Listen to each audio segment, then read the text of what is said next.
Over to you, Alan. Thank you very much, Joyce. Good evening, one and all. My name, as Joyce said, name's Alan Deans. Mainly have an education background. Worked in education for the last 30 years before retiring. So I do, because I'm a Freemason, I mainly cover Masonic presentations. So I have about 27 Masonic presentations and 6 non-Masonic. And the non-Masonic ones, obviously, North and South Rotundas. The history of Govan. I'm a Govanite, Govan born and bred, still staying Govan. And a few other ones. The Tower of London, one of my good friends retired as a beefeater for the Tower of London recently. So I did a wee spread about the Tower of London, which is very interesting. So if you ever get a chance to get down there, it is well worth a visit. And a few other ones, Rabbit buns and things like that. So I'm a Bunsonian as well. So this is my busy time when it comes to buns, obviously, January. So yeah, thanks for the invite, the one and all. This presentation, only 13 slides in it, gives you the overview of the North and South Rotundas in Glasgow, why they were formed, how they were used, and they closed down 1988 exactly. So without further ado, I'll share my screen.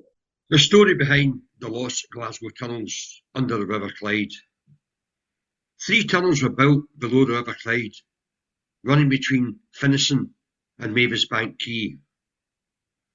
One of them in the shadow of Glasgow's famous Finnieston crane, and the other at the STB studios, both showing the exit and entry points for a long-abandoned Victorian tunnel. Whether you braved the Skye Tunnel to a gig at the Hydro or crossed the Squinty Bridge in your car, you have no doubt noticed the 2 circular rotunda buildings on the banks of the River Clyde. The buildings mark the entry and exit points of a forgotten Victorian tunnel deep below the River Clyde, which was once a bustling thoroughfare, having first opened in the city in the 1890s, around the same time as the Underground. It was in the 1890s that the Glasgow Harbour Tunnel Company began its excavations, promising a new means of crossing the river. The city was in the grip of a tunnel mania at that time, as workers carved out the subway system and a low-level underground platform at Central Station. The Harbour Tunnel Company built not just 1, but 3 parallel tunnels at the site between Finnieston and Mavisbank Quay. 2 were for horse-drawn vehicles using a one-way system, and a third, a little closer to the surface, was reserved for pedestrians. The story behind the lost Glasgow tunnels under the River Clyde. 3 tunnels were built below the River Clyde between Finnieston and Mavisbank Quay. One of them in the shadow of Glasgow's famous Finnieston crane, and the other at the STB studios. These tunnels allow pedestrians, horse-drawn carriages, and small vehicles to cross the water when the River Clyde was flanked with warehouses and dockworkers, having been designed by Simpson and Wilson and built by the Glasgow Harbour Tunnel Company. The vehicles, cart and pedestrians were hauled up and down by hydraulic lift shafts, which were provided by the Otis Elevator Company.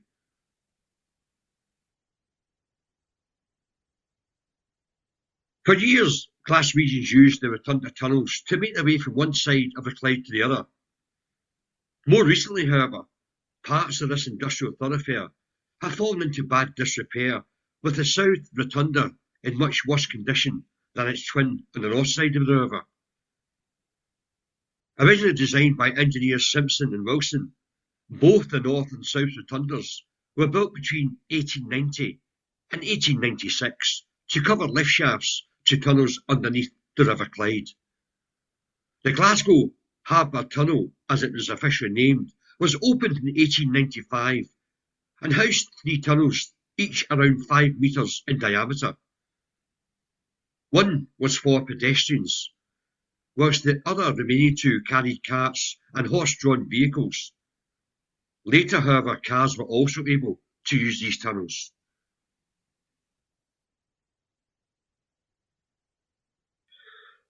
Both of these round buildings covered 24-metre deep shafts containing hydraulic lifts and stairs to take users to and from the tunnels. During the Second World War, the lift metalwork was removed for the war effort, and both tunnels remained closed in 1943 due to safety fears, as there were frequent leaks from the river above. The pedestrian tunnel was reopened in 1947 and remained in use until April 1980, and was later sealed and a large water main installed by Scottish Water in 1987. That tunnel is still there, though closed to the public, but the other two were filled in 1986. The South Rotunda, like the North Rotunda, was never a building. It was an enclosure, so it was really an empty void when work first started. Taking part over 3 stages, the first stage being the conservation stage, worked on the conditions on the outside of the building. The second, structural stage, saw 2 metalwork floors and made sure it was watertight, while the final fit-out stage made it fit for purpose for the new owners, who are the marine engineering firm Malin Group.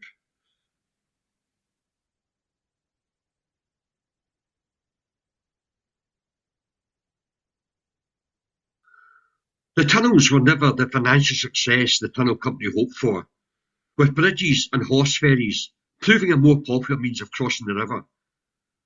The city authorities began subsidising them during World War I and took them over completely in 1926.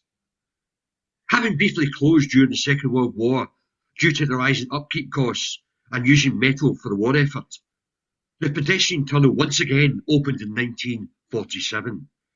It was frequently used until its closure in 1980, with both buildings now being Category B listed buildings.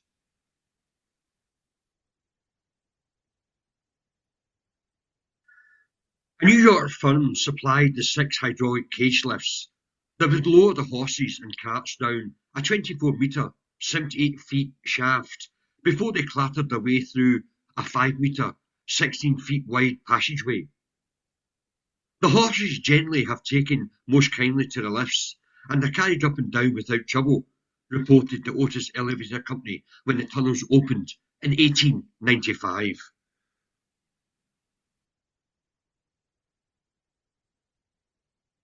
Pedestrians took less kindly to this experience. Access for pedestrians was via a long wooden staircase, and the foot tunnel gained a reputation for being slightly leaky. By the 1930s, the pedestrians were instead sharing the vehicle tunnels, which are now being used by motors as well. This picture of the North Shaft from the late 1960s shows the flagstones leading to the vehicle tunnel entrances. The lattice-like structures are supporting the staircase. The pedestrian tunnel reopened in 1947 and remained in use until 1980, when it was finally closed to the public. It had been a handy route for fans heading to Ibrox, but in 1988 the Bells Bridge footbridge would offer a fresh air alternative. By now the 2 vehicle tunnels had been filled in, and the foot passageway might have faced a similar fate had it not been for the very substance it was built to traverse. Since 1938 it has provided a convenient route for a water main, still maintained by Scottish Water, who regularly send down inspectors to this day. For Glaswegians who still remember using the tunnel, it is often a childhood memory of a creepy passageway with alarming drips coming down the tiled sides. Colin Duncan was a teenager when he used it to nip into the city centre from the south side, and he has fonder memories. Here's what he had to say. I loved it, and stories of it being rat-infested and scary are just not true. It was well lit and sort of almost warm, he recalled. But he had his doubts about the staircase. If only anyone looked over the wooden steps, they would have crept back up them. The stairs seemed suspended from nowhere, and it was quite a drop into the dark. At the bottom, water oozed through the iron sides of the great tube, which has never been totally watertight. At one place, a single stalactite, a foot long, hung from the roof, I seem to remember.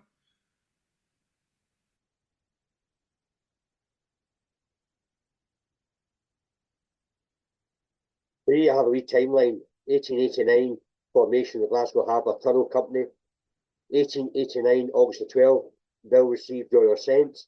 1895, opening of the Clyde Tunnel. 1897 or 1906, closure due to the Glasgow Harbour Tunnel Company becoming bankrupt. 1913, reopening by the Glasgow Corporation. 1926, the tunnel passed into the city's control for a payment of £100,000 in those days. 1943, closure of the two vehicle tunnels and the lift removed. 1970, the northern entrance was quite impressive but dark and gloomy. 1986, the northern rotunda is placed on the preservation list. 1987, closure of the tunnel. A water main is installed in the pedestrian tunnel.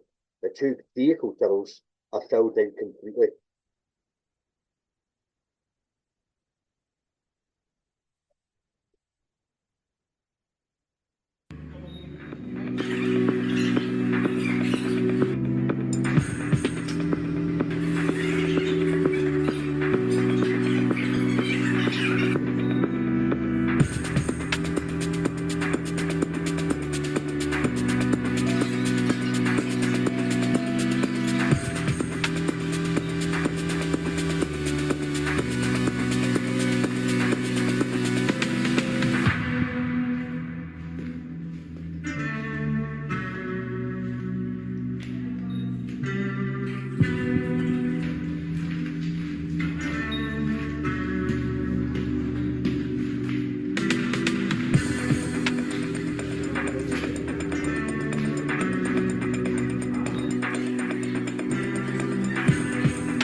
Any questions, folks?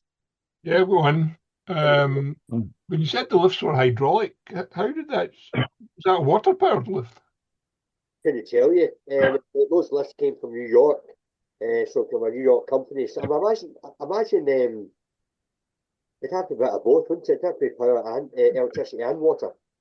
It'd have to be both. I would think when they're originally installed, they'd be electrical. I know there was I did some work. I'm an engineer. I did some work in some of the feasibility schemes for years ago when they're trying to bring the rotundas back in some form of use.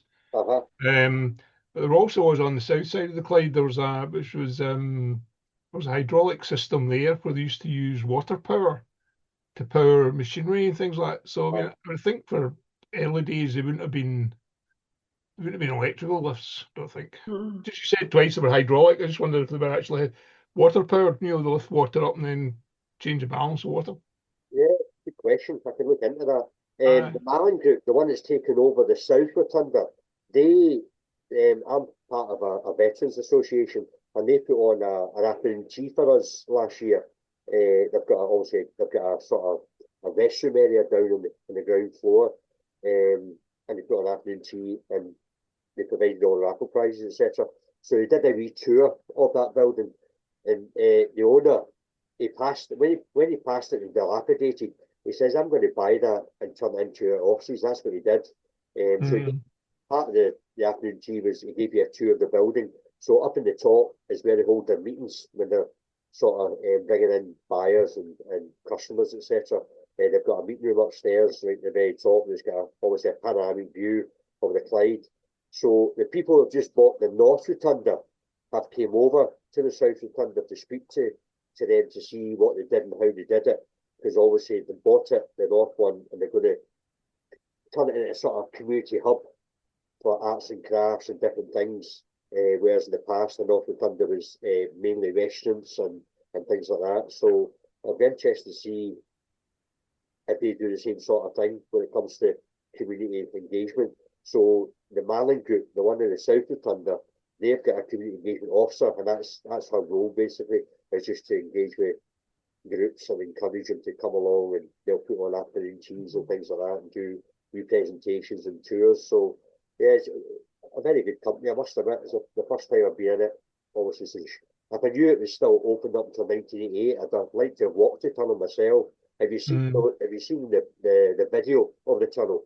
I mean, it's a bit like walking through the Clyde Tunnel, to be fair, isn't it? Apart from water pump, you know, the big water pipe. I have a I have a vague childhood memory of walking through it. My gran and grandfather, who were taking me on a wee trip down to Rossi in the ship.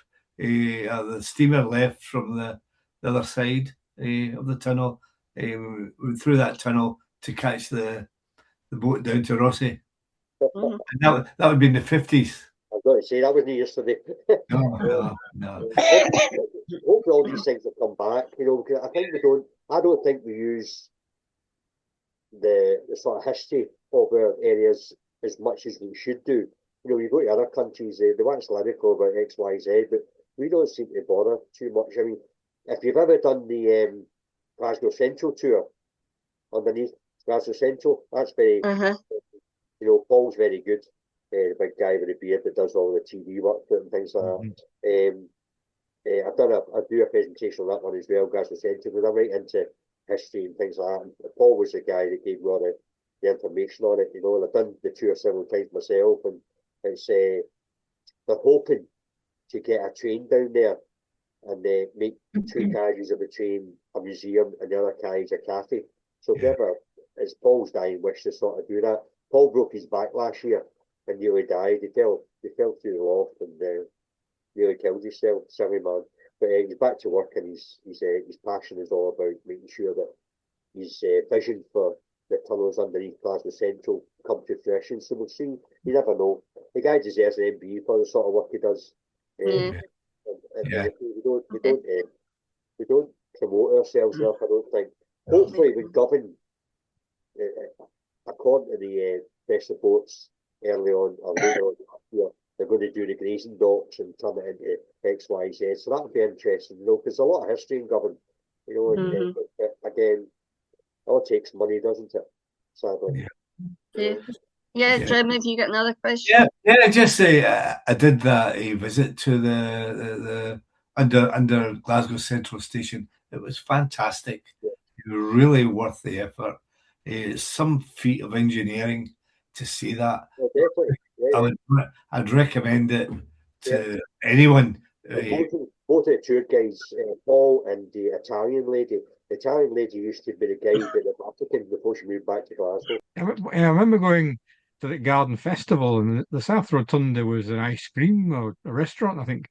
I think it was in Mardinis who had it for the time. So obviously they must have done the building up at that time, and then after the garden festival, just let the site go to rack and ruin for 30 years or something before it got developed again. It was crazy.